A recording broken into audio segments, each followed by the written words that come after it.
Much Ado About Nothing by William Shakespeare. A messenger arrives in the Italian town of Messina and speaks to Leonato, a wealthy citizen. Leonato is eagerly awaiting the arrival of his friend Don Pedro. Along with Leonato are his daughter Hero and niece Beatrice. Beatrice asks the messenger about a soldier named Benedict. The messenger praises Benedict and is shocked when Beatrice insults him. It is revealed that Benedict and Beatrice have an interesting relationship, where they are always bickering. Don Pedro arrives with his friends, Claudio and Benedict. Benedict and Beatrice trade sharp words, and Benedict proclaims he will never fall in love with any woman. As Leonardo is a mediator, Don Pedro then is reconciled with his illegitimate brother, Don John, who is simply known as the Bastard. Leonardo invites Don Pedro and his friends to come stay with him for a month. They accept, and when alone, Claudio tells his friends his secret. Upon laying eyes on Hero, he has fallen deeply in love with her. Benedict mocks him for falling so easily, but Don Pedro offers him his help. He comes up with a plan. At a costume party being thrown in their honor that night, Don Pedro will wear a mask and pretend to be Claudio, and woo Hero with words of love. Two people overheard the secret plan, though. Antonio, Leonardo's brother, heard the last part about Don Pedro wanting to woo Hero, and misreports Don Pedro's love to Leonardo and Hero. Borachio, one of Don John's servants, hears the whole plan and reports it to his master. It is revealed that Don John harbors bitterness for his rich brother and his friends, and intends to use this information to create mischief for Claudio. Beatrice and Hero talk to each other while preparing for the night's ball. Beatrice declares she will never marry. The men enter wearing masks and are unrecognizable. They all pair off and begin to dance. Beatrice and Benedict dance with each other, and Beatrice spends the entire dance insulting Benedict, not knowing she is insulting her partner. Don Pedro dances with Hero and begins to woo her with sweet words. Don John, wanting to cause mischief, pretends to be Benedict and pulls aside Claudio, telling him that Don Pedro has changed his mind and wants to keep Hero for himself. Claudio believes this lie and becomes heartbroken at his friend's betrayal, and he runs away from the party. The real Benedict becomes very angry at Beatrice's insults and leaves as well.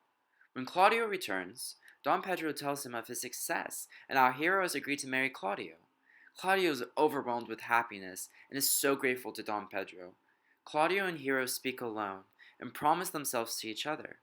With Leonardo, Claudio and Hero set a date for their wedding, from 1 week away. In the meantime, Don Pedro, Claudio, Leonardo, and Hero conspire to trick their friends, Benedict and Beatrice, into falling in love with each other. Don John learns his plot at ruining Don Pedro and Claudio's friendship has failed, and decides that he is going to ruin Hero and Claudio's wedding instead. Don John and his servants come up with a mischievous plan. One of Don John's servants is close to Hero's maid. Don John will tell Don Pedro and Claudio that Hero is being unfaithful and will take them to Hero's balcony, where Don John's servant will be making love with Hero's maid. Their hope is that Don Pedro and Claudio will mistake the maid as Hero, and the wedding will be cancelled. Benedict is walking alone in a garden, thinking of Claudio's recent engagement. His thoughts are interrupted when he notices Leonardo, Claudio, and Don Pedro approaching. He decides to hide himself and eavesdrop on whatever his friends might be saying. His friends, however, notice him hiding behind a tree and begin to trick him. They begin talking loudly about how crazy in love Beatrice is with Benedict, but how she is afraid to tell him because she knows he will simply mock her affections. They all agree that Beatrice is too good for Benedict and that he doesn't deserve her love. Having filled his head with a lie, Benedict's friends leave him. This news amazes Benedict, who decides he'll take pity on Beatrice and marry her. Beatrice arrives at the garden and tells Benedict it is time for dinner. She is as rude as ever to him, but Benedict is extremely sweet to her, sure that she loves him. This confuses her greatly. After she leaves, Benedict runs off to have a small portrait made of her for him to carry around always. In a similar manner, a little later on, Beatrice is sent by her friends into the garden, where she overhears her cousin and her friend speaking about how much Benedict loves her. Beatrice hides herself and eavesdrops. Hero and her friend have a pretend debate on whether or not to tell Beatrice about Benedict's love. Hero declares that Benedict is afraid that Beatrice will merely scorn his affection, and refuses to tell her. Hero and her friend agree that Beatrice would be a fool not to love Benedict, who is such a handsome and brave man, filled with so many virtues. Having filled Beatrice's head with this lie, Hero and her friend giddily run away to try Hero's dress on. Beatrice is delighted by what she has overheard, and at being the source of Benedict's love. She decides to take pity on Benedict and love him back. Soon after tricking Benedict, Claudio and Don Pedro are alone with him and begin to tease Benedict for acting different, saying that he must be in love with some girl.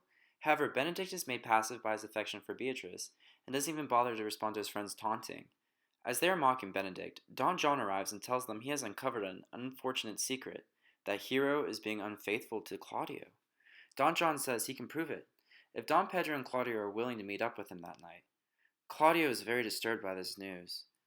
Outside, in the streets of Messina, the Night's Watch are standing watch. They are the city's policemen, and quite ineffective at their jobs. Dogberry is the head constable, and Verges is his deputy. As the watchmen are being given orders, Don John's servants walk by and foolishly talk about their master's evil plans in front of the guards. One of Don John's servants talks about how he slept with Hero's maid on Hero's balcony, and how Don Pedro and Claudio saw this, and thought it was actually Hero, and how this greatly devastated Claudio's heart, and how Claudio and Don Pedro planned on avenging Claudio's honor in public by humiliating Hero at her own wedding. Upon hearing this, the Night's Watch arrests Don John's servants for questioning.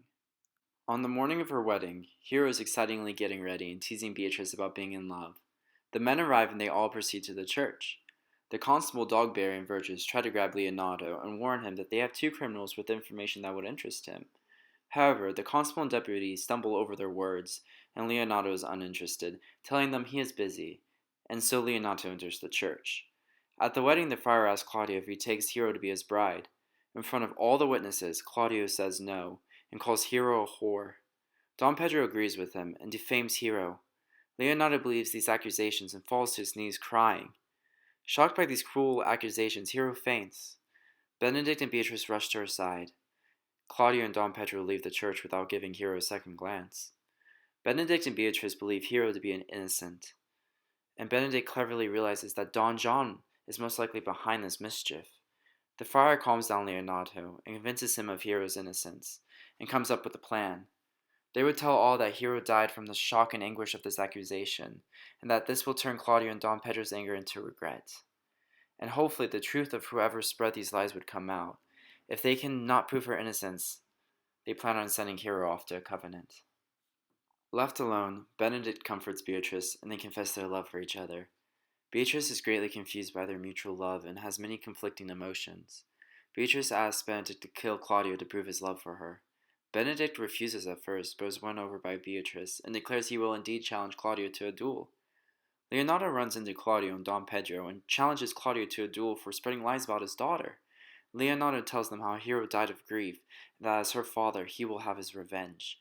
Leonardo is very old, however, and Claudio is a strong young soldier, so Claudio and Don Pedro pretend not to hear the challenge to the duel. After Leonardo leaves, Claudio and Don Pedro are approached by Benedict.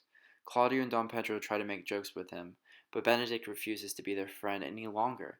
Benedict challenged Claudio to a duel for killing an innocent woman. He also tells them Don John fled the city that night, and then leaves. This leaves Claudio and Don Pedro in a state of shock. They are then approached a third time by the constable, Dogberry, and his deputy Verges, who have Don John's servants in custody. Don John's servants confess how Hero was really innocent. This horrifies Don Pedro and Claudio, who now believe they have killed an innocent woman. They rush over to Leonardo's and beg his forgiveness. Claudio declares he will do anything to right the wrong he has committed. Leonardo orders him to go throughout the entire city of Messina and personally tell everyone of Hero's innocence. He orders him to write a poem and sing it by Hero's grave, and he orders him to marry his niece, who looks very similar to Hero. Claudio agrees to do everything he is commanded. Claudio sings his poem for Hero and promises to do so on that day every year for the rest of his life. Afterwards, he begins to prepare for his wedding. Before the wedding takes place, Benedict asks and is granted permission to marry Beatrice. They all walk to the church. Hero is veiled and unrecognizable. Claudio promises himself to her, and she takes off her veil. He sees it's Hero and is overjoyed. They continue onwards to the church, but Benedict stops the wedding party before it reaches the church. He needs to know whether Beatrice loves him. Beatrice says she does not, and this makes Benedict very mad and stubborn, who likewise denies his own love for her. Claudio and Hero know this is not true, however, and show the wedding party half-finished love poems they found in Benedict and Beatrice's rooms that they had secretly written about each other. Embarrassed and exposed, Beatrice and Benedict declare their love for each other in front of everyone, and they kiss each other. They plan on having a double wedding with Claudio and Hero that very same day. Suddenly, a messenger arrives with the news that Don John had been caught and arrested. The wedding party is overjoyed with happiness. All is set right. They all decide to dance before they approach the church. The end.